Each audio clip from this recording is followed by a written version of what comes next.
Hey, Jamie here.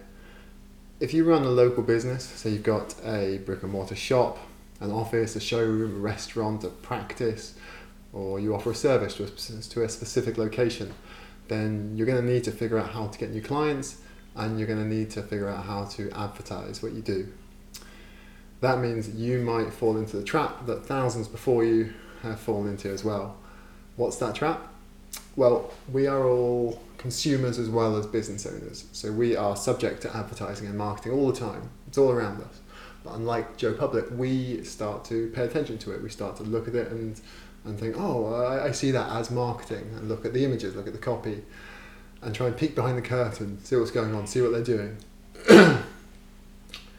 And this can be bad. This can be a bad idea, because then we can feel like we need to compete, or we need to copy, or we need to model what these big brands, what these big corporations are doing.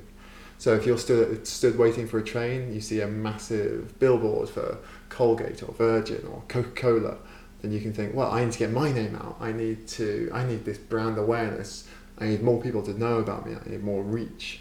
I need people to see me, people to know. If they knew about me, they would buy.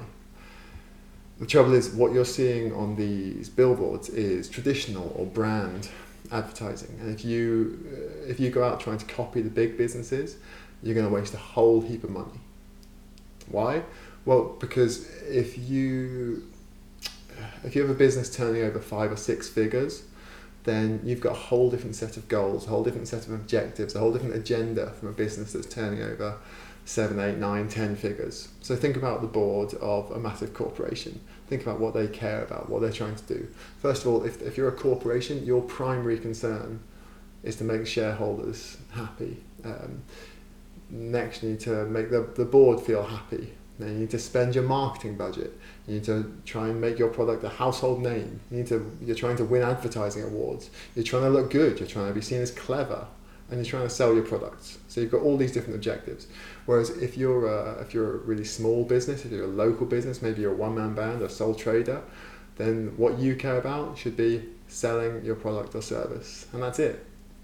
You don't need to worry about those other things, because that's the most important thing for you. It's the only thing that's important for you when it comes to your marketing. So if we don't want to fall into this copycat trap, we don't want to try and copy the big business, what do we do? How do we advertise?